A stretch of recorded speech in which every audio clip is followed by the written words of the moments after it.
मराठ्यांचा लाखोंच्या संख्येने जो आक्रोश आहे तो मुंबईच्या वेशीवरती सध्या आहे। मुंबईतल्या आझाद मैदानावरून सध्या वादविवाद सुरू आहेत। मात्र मनोज जरांगे पाटील हे मुंबईच्या आझाद मैदानावरती येण्यावरती ठाम आहेत। मुंबईत आझाद मैदानामध्ये जरांगे पाटील आणि लाखो जे मराठा आंदोलक आहेत ते या ठिकाणी येतील। मात्र त्या अगोदर जर पाहायला गेलं तर ठिकठिकाणाहून महाराष्ट्रातून ठिकठिकाणाहून आलेले मराठा आंदोलक किंवा मराठा बांधव जे आहेत त्या संपूर्ण परिसरात दाखल होत असलेले आपल्याला पाहायला मिळतात। आपल्यासोबत काय आहेत, कुठून आलात आणि काय भावना आहेत आजच्या मनोज जरांगे पाटील आज मुंबईच्या विषयावरती आहेत?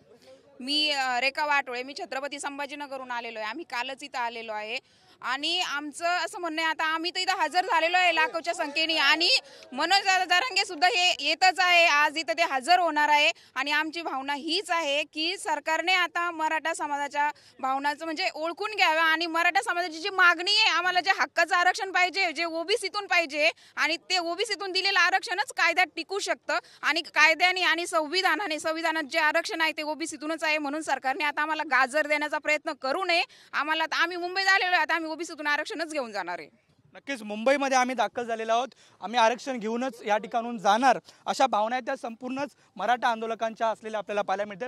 जी तयारी आहे ती सध्या सुरू आहे। या ठिकाणीच मनोज जरांगे पाटील यांचं स्टेज बांधण्यात आलेलं होतं। खरं तर स्टेजवरून काल सुद्धा जर पाहायला गेलं तर वादावाद झालेली होती। खरं तर जे स्टेज आहे ते लाकडी स्टेज आता या ठिकाणी बांधण्यात आलेले आहेत, पाठीमागे बॅनर लावण्यात येतील आणि महाराष्ट्रातून जी ठिकठिकाणून जे मराठा आंदोलक मनोज जरांगे पाटील आणि मराठा मोर्चामध्ये सहभागी होत आहेत त्यांच्या राहण्यासाठी ही टेंट जी आहेत ती बांधण्यात आलेली आपल्याला पाहायला मिळते। खरं तर ही संपूर्ण जी कॅपॅसिटी आहे ती 5000 असल्याचं पोलिसांनी सांगितलेलं आहे। मात्र या संपूर्ण परिसरात जर पाहायला गेलं तर मराठा आंदोलकांना राहण्यासाठी त्यांना उन्हापासून संरक्षण होण्यापासून ही संपूर्ण जी टेंट आहे ती सध्या बांधण्यात आलेली आपल्याला पाहायला मिळतात। या साईडला जर पाहायला गेलं तर महाराष्ट्रातून ठिकठिकाणाहून ज्या ठिकाणून प्रवास करून मराठा आंदोलक या ठिकाणून येत आहेत त्यांना आरोग्य सेवेच्या दृष्टिकोनातून सुद्धा या ठिकाणी आरोग्य सेवा ज्या आहेत त्या या ठिकाणी ठेवण्यात आलेल्या आहेत। त्यामुळं आक्रोश जो आहे तो मोठा मुंबईत येईल। मात्र त्या अगोदर जर पाहायला गेलं तर मुंबईत आता सुद्धा मोठ्या संख्येनं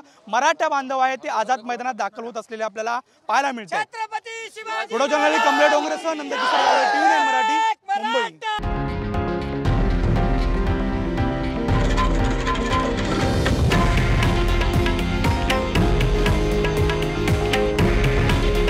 हे आहे देशातील नंबर 1 न्यूज नेटवर्क आणि आपण पाहत आहात TV9 मराठी। काळजी तुमची, हित महाराष्ट्राचं।